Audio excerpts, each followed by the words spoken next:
Hi there, we're at the Austin Central Library, so I'm going to try to keep my voice down. But we came here to dig into the topic of misinformation, particularly when it comes to social media with the election just around the corner.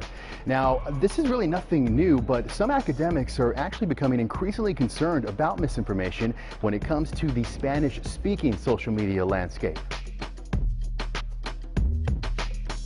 First off, I want to talk about the difference between misinformation and disinformation, because it is a very important distinction.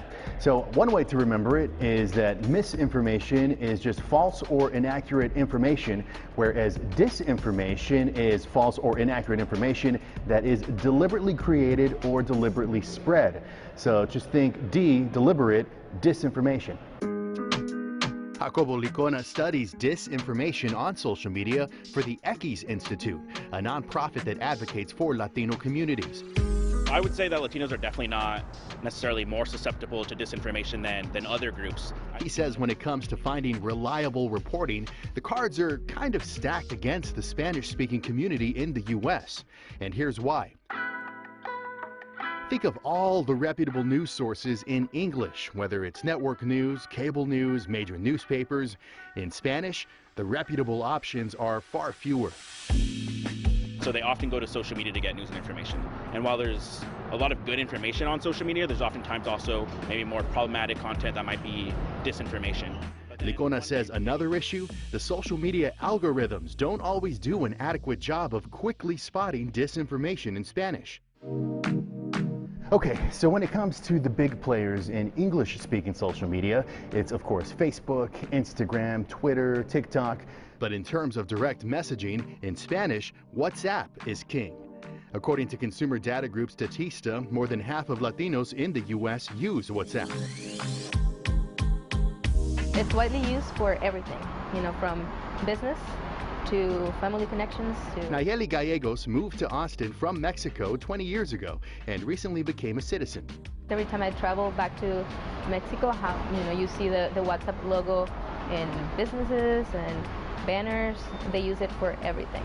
She says restrictions on data south of the border make WhatsApp an easy way to communicate. But it's also another way misinformation spreads between friends and family members.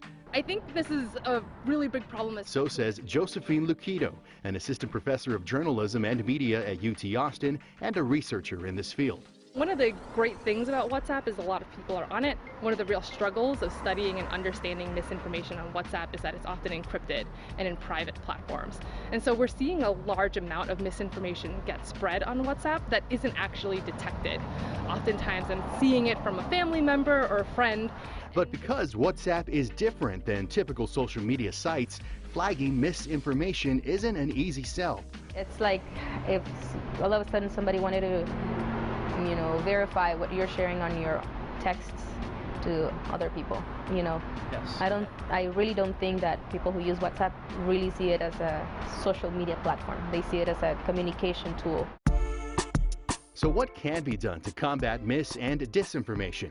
Well, trace back information you see posted on social media to the original source and make sure that source is reputable.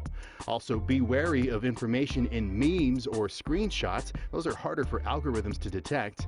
And connect with groups pushing social media companies to do more for their Spanish-speaking users. Spanish-speaking communities are vulnerable not because the community or the people are vulnerable, but because social media platforms don't do enough. And Britt, there's a lot of work to be done here to even the playing field. To learn more about groups working to slow the spread of mis- and disinformation in the Spanish-speaking community, you can check out our local election headquarters page on KXAN.com.